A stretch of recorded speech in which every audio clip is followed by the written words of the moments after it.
जो आज का टॉपिक है माइक्रोबायोलॉजी। माइक्रोबायोलॉजी में the study of microbes, study of microbes या micro organisms.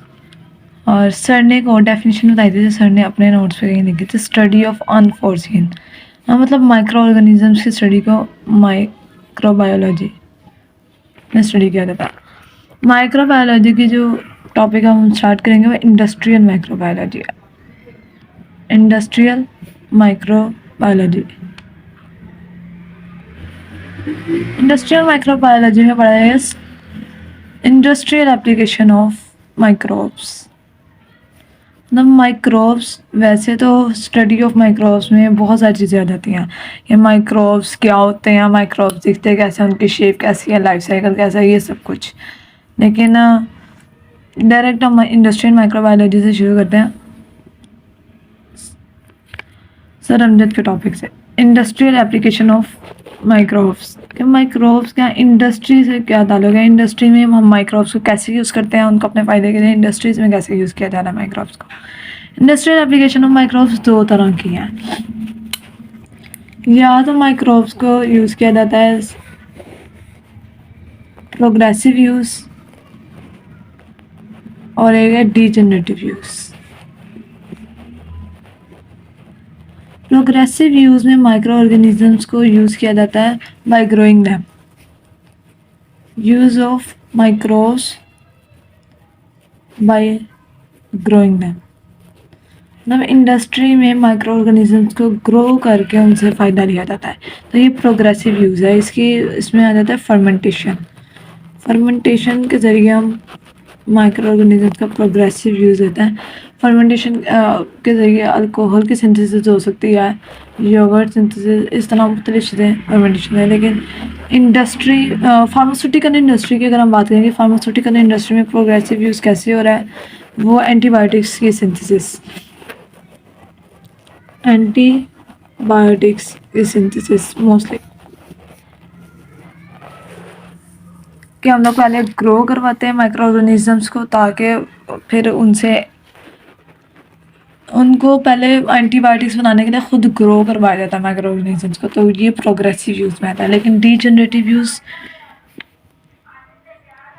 Kill the microbes to get the benefit.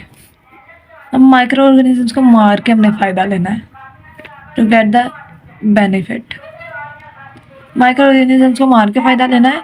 Degenerative use, ये सबसे ज़्यादा यूज़ यही होता है डीजनरेटिव यूज़, और जिसमें जो हमारा टॉपिक्स हैं स्टरलाइजेशन और डिसइंफेक्टेशन और स्टरलाइजेशन, तो उसमें सबसे ज़्यादा डीजनरेटिव यूज़ ही हमने इस टॉपिक में पढ़ना है।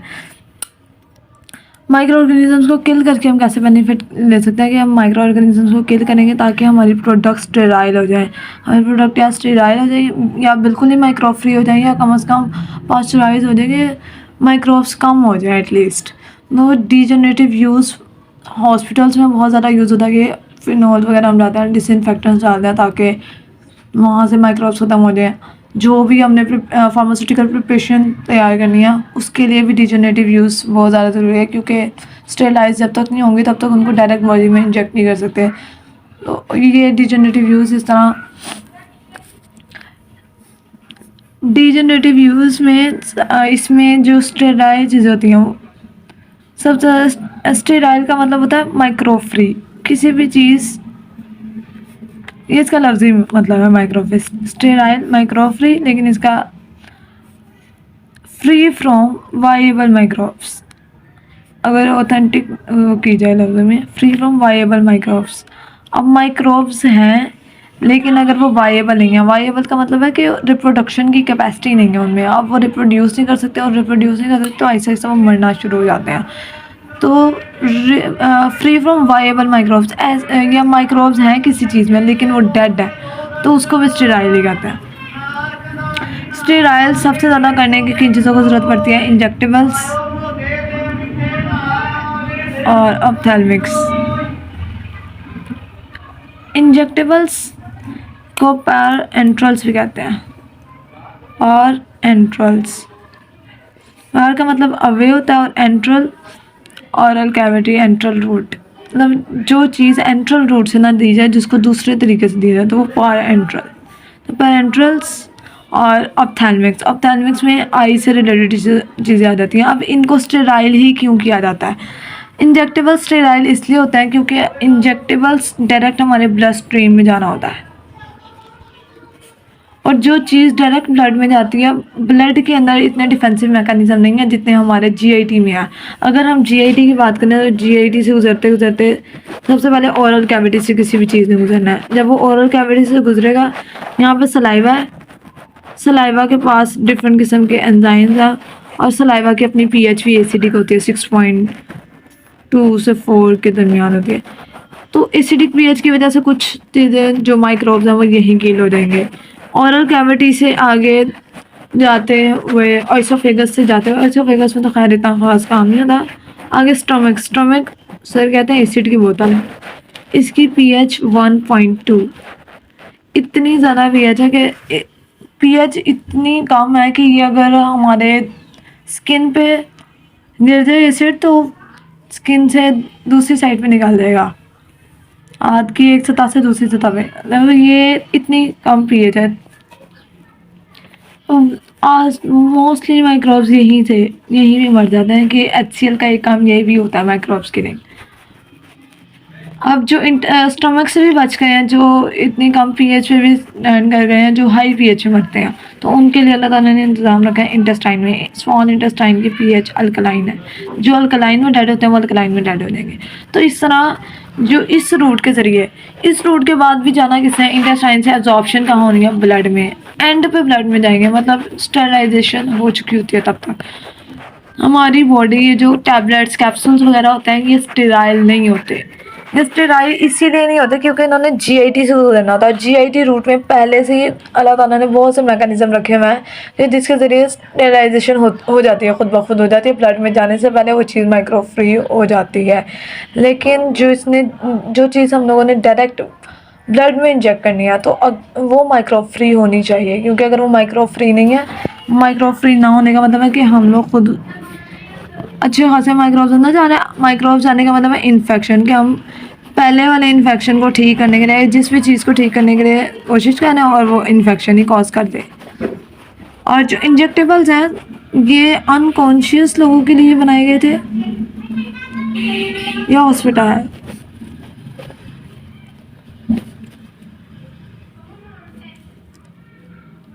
हॉस्पिटलाइज्ड पेशेंट्स के लिए, हॉस्पिटलाइज्ड और अनकॉन्शियस पेशेंट्स के लिए। ये आम पेशेंट्स के लिए नहीं होता, लेकिन हमारे यहाँ लगवा लेते हैं। ऑप्थेल्मिक्स आंखों के लिए क्यों स्टेराइल होना ज़रूरी है? क्योंकि आई किसी भी चीज़ ने अगर वो जो आई ड्रॉप्स होता है वो डायरेक्ट आंखों में डलते हैं, वो किसी और चीज़ में नहीं जाते, और आंखों के पास इतने ज़्यादा डिफेंसिव मैकेनिज्म नहीं है, इसलिए जो चीज़ ऑप्थेल्मिक्स में जाती है वो भी स्टेराइल होना ज़रूरी है। और स्टेराइल से अगर आप कभी ड्रिप वगैरह देखी हो तो उसके ऊपर बड़ा बड़ा लिखा होता है स्टेराइल, कैपिटल लेटर्स में स्टेराइल लिखा था, वो भी रेड कलर से। किसी भी चीज़ का रेड या येलो कलर में लिखे होने का मतलब होता है ये खतरा है किसी, मतलब ये बहुत ज़रूरी कोई चीज़ है जिसको पढ़ना बहुत ज़रूरी है। तो ये रेड कलर में लिखा था स्टेराइल, और ये स्टेराइल होना बहुत ज़्यादा ज़रूरी है। अब अब जो स्टेराइल टर्म है ये एब्सोल्यूट टर्म है। कुछ टर्म एब्सोल्यूट होती हैं और कुछ रिलेटिव होती हैं। जैसे मोशन रिलेटिव होती है, state of rest and motion और रिलेटिव।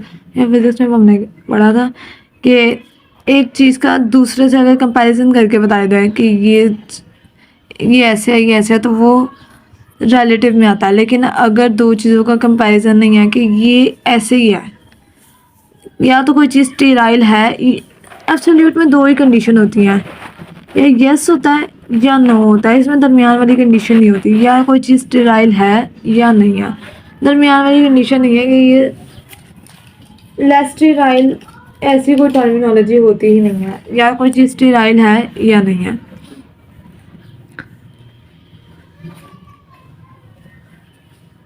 अब स्टेरिलाइजेशन की डेफिनेशन में मैंने एक लफ्ज़ यूज़ किया था, फ्री फ्रॉम वाइएबल माइक्रोब्स। वाइएबल माइक्रोब्स मैंने एक्सप्लेन कर दिया कि डेड होने चाहिए, जिंदा माइक्रोब्स नहीं। फ्री फ्रॉम वाइबल माइक्रोब्स इसलिए लिखा था, माइक्रोब फ्री इसलिए नहीं लिखा था क्योंकि जो रेडिएशन मेथड है स्टेरिलाइजेशन का, रेडिएशन स्टेरिलाइजेशन जो होती है उसमें माइक्रो ऑर्गेनिजम्स को, जैसे ये कोई टेस्ट ट्यूब है, इसमें से हमने माइक्रो ऑर्गेनिजम्स को किल करना है, ये ड्रग रखी हुई है, इसमें से माइक्रोब्स को किल करना है, वो इसमें जो स्टेरिलाइजेशन के ज़रिए जब किल करते हैं ना रेडिएशंस के ज़रिए, तो रेडिएशंस किल कर देती हैं, लेकिन एक एक माइक्रोब को उसके बाद, मरे हुए माइक्रोब्स अंदर ही हैं, एक एक माइक्रोब हम अलग अलग करके नहीं निकाल सकते कि ये भी निकाल देगी, वो अंदर ही रहता है, लेकिन वो नॉन वाइबल है, तो अगर बॉडी के अंदर चले भी जाएंगे तो कोई मसला नहीं है, ये अभी भी ये स्टेराइल है, ये स्टेराइल है। ये इसलिए वाइएबल का लफ्ज़ ज़रूरी था वहाँ पे, क्योंकि फ्री फ्रॉम माइक्रोब्स का मतलब होता है कि इस ये वाली फिर रेडिएशन स्टेरिलाइजेशन, फिर स्टेरिलाइजेशन की उसमें आना ही नहीं था इसमें मेथड्स में, और रेडिएशन के ज़रिए स्टेरिलाइजेशन होती है और बहुत कॉमन भी हो जाती है, कई चीज़ों में होती है ये, और ड्रेसिंग्स वगैरह जो होती हैं, कॉटन, इन चीज़ों के लिए कपड़े वगैरह, ये सारी रेडिएशन के ज़रिए होती है। अगर किसी टेस्ट ट्यूब में 3 माइक्रोब्स हों और एक में 1,00,000 माइक्रोब्स हों, तो दोनों ही नॉन स्टेराइल हैं, दोनों में से एक को भी स्टेराइल नहीं कह सकते, हालांकि उसमें कम है, लेकिन स्टेराइल एक एब्सोल्यूट टर्म है। इसका मतलब यही है कि 3 वाले, अगर 3 वो वाइएबल है तो वो भी नॉन स्टेराइल है, अगर वो 1,00,000 वाइएबल है तो वो भी, दोनों नॉन स्टेराइल है। हम ये नहीं कहेंगे कि ये ज़्यादा ये कम स्टेराइल है या ये ज़्यादा नॉन स्टेराइल है, ये ऐसी नहीं होती, या एब्सोल्यूट या स्टेराइल है या नहीं। 2 टर्म्स आती हैं, इन डिसइंफेक्शन, डिसइंफेक्टेंट्स। डिसइंफेक्टेंट्स ऐसे substances which are used to kill the microbes on non living surfaces. Non living surfaces पे अगर माइक्रो ऑर्गेनिजम्स को किल करने के लिए जो सब्सटेंसेस यूज़ होते हैं उनको डिसइंफेक्टेंट्स कहते हैं, और इस प्रोसेस को डिसइंफेक्टेशन कहते हैं और नॉन लिविंग सर्फेसिस। हॉस्पिटल के फ्लोर्स, पेशेंट का बेड, ये वो चीज़ें, इर्द गिर्द के जो भी चीज़ें होती हैं उन सबको डिसइंफेक्ट किया जाता है। वो सारी ऐसे केमिकल्स को डिसइंफेक्टेंट्स कहते हैं। और एंटीसेप्टिक्स वो chemicals which are used to kill the microbes. वैसे ज़रूरी नहीं होता किल ही हो, किल और control the microbes. Control microbes का मतलब होता है कि रिप्रोडक्शन को ख़त्म कर दिया जाता है। और लिविंग सर्फेसिस, जैसे कट लग जाता है या कुछ हो जाता है तो वो से डिटॉल से साफ़ कर देते हैं या अल्कोहल से साफ़ कर देते हैं, तो इन चीज़ों से साफ़ कर देते हैं, ये एंटीसेप्टिक्स होते हैं। एंटीसेप्टिक डिसइंफेक्टेंट्स कभी कभी सेम चीज़ भी डिसइंफेक्टेंट के तौर पे भी यूज़ हो सकती है, एंटीसेप्टिक्स के तौर पे भी यूज़ हो सकती है, लेकिन उनकी फिर कंसनट्रेशन में फ़र्क होता है, क्योंकि एंटीसेप्टिक्स को बहुत ध्यान से रखना पड़ता है कि लिविंग सरफेस है कोई मसला ना हो गया, लेकिन डिसइंफेक्टेंट में कंसनट्रेशन ज़्यादा होती है। एक और इससे रिलेटेड टर्मिनोलॉजी है जिसके कहते हैं sanitation. Sanitation reduction of microbes to safe level. Microbes की रिडक्शन ज़रूर हुई है लेकिन सेफ लेवल तक। ये कैप्सूल्स वगैरह में देखा जा सकता है, कैप्सूल टैबलेट्स वगैरह जो हम लोग एंट्रल रूट के ज़रिए लेते हैं उनके लिए स्टेरिलाइजेशन की ज़रूरत नहीं होती, लेकिन उनको बिल्कुल ही बहुत ज़्यादा माइक्रोब के साथ बॉडी के अंदर नहीं भेज सकते, उनके लिए फिर सैनिटेशन की जाती है। ये माइक्रोब लेवल कम ज़रूर है लेकिन एक सेफ़ लेवल तक कम है, लेकिन मुकम्मल तौर पर ख़त्म नहीं हुए, तो इसलिए स्टेरिलाइजेशन नहीं है लेकिन सैनिटेशन इसको कहते हैं। और कुछ 1-2 टर्मिनोलॉजीज़ हैं जिनका बार बार जिक्र आना है। Terminologies,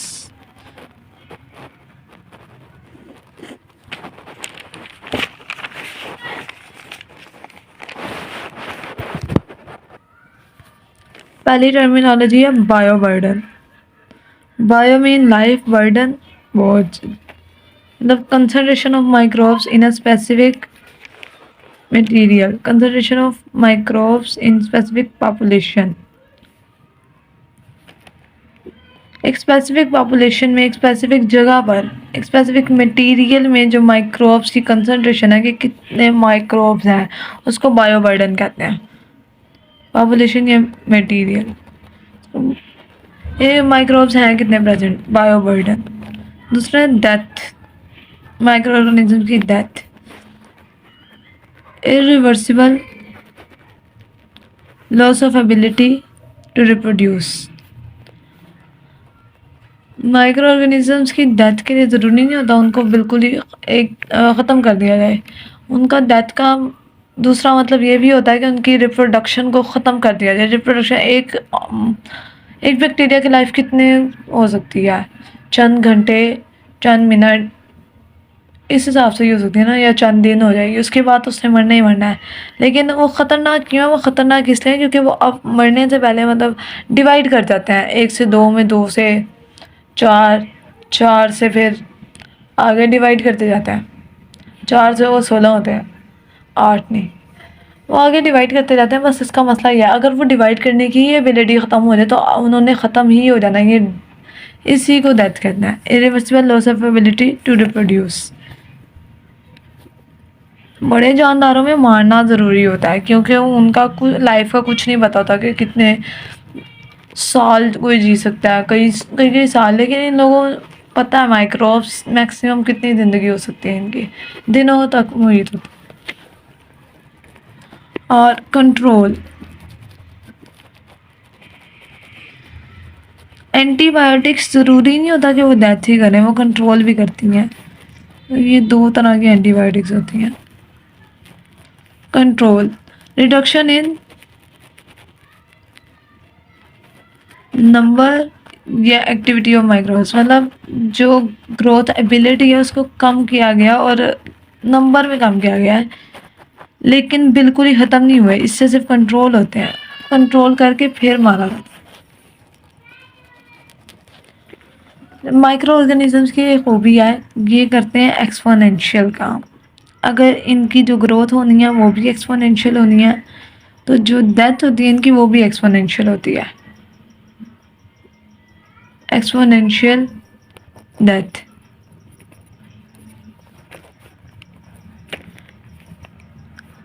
one log reduction. Exponential death का मतलब 1 लॉग रिडक्शन। अगर कम होता है तो पूरा 1 लॉग कम हो जाता है। जैसे 100 है तो 100 से ये 99, 90 इस तरह नहीं होते, 100 से ये 10 होंगे।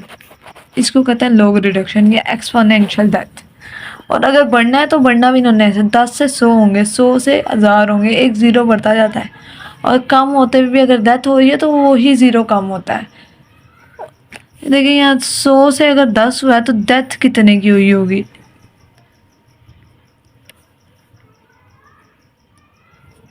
100 से 10 बच गए हैं, 90, तो कितनी रिडक्शन हुई है? 90% रिडक्शन हुई है सर। 1 लॉग रिडक्शन को 90% रिडक्शन भी कहते हैं। और इसी को 1 डेसिमल या 10 फोल्ड रिडक्शन, ये इसी के 1 डेसिमल, डेसिमल का मतलब भी एक ज़ीरो ख़त्म करना होता है, और 10 फोल्ड रिडक्शन, ये सारे एक ही टर्म है, 10 फोल्ड रिडक्शन।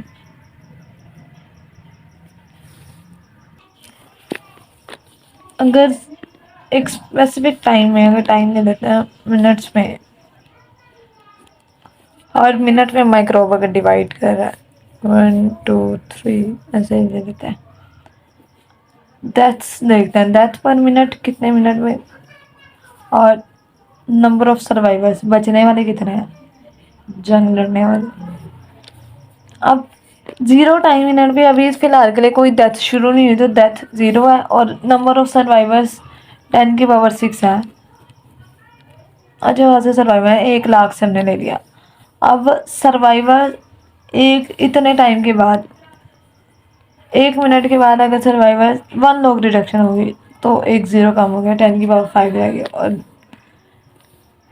उसके बाद 1 इंटू 10⁴ हो जाएंगे, फिर 10⁻³ हो जाएगा, फिर 1 इंटू 10⁻² हो जाएगा, 1 इंटू 10⁻1 हो जाएगा, और यहाँ पर दफ़ा 1 हो, 1 इंटू 10⁻10 हो गया और फिर अब ये 0 ही होगा।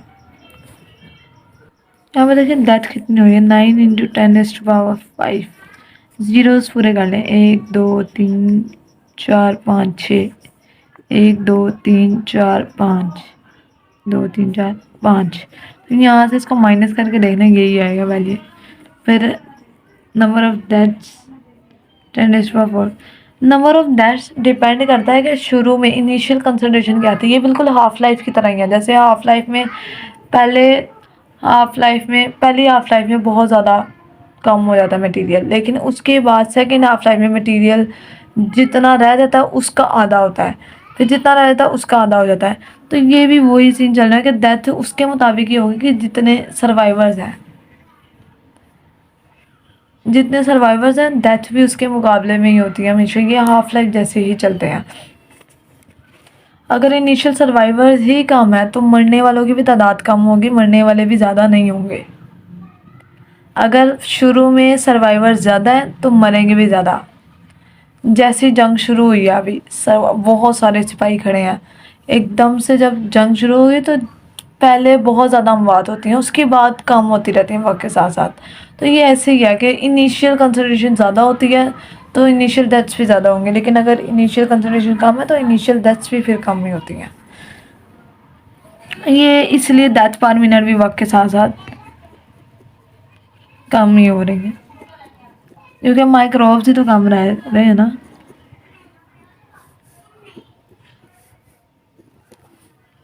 एक वक्त में आगे 0 माइक्रोब्स हो गए, माइक्रोब्स कोई बचे ही नहीं, डेथ हो गई सारी। तो डेथ पर मिनट भी 4 5 6 मिनट में ख़त्म हो गएगा।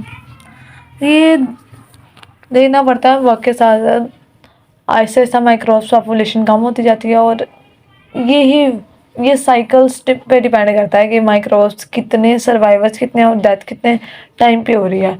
ये यहीं से कॉन्सेप्ट शुरू होता है डी वैल्यू का, एफ वैल्यू का, और डी वैल्यू, एफ वैल्यू और जी वैल्यू, इन सब का कॉन्सेप्ट यहीं से शुरू होता है। वो इंशाल्लाह नेक्स्ट वीडियो में कवर करेंगे।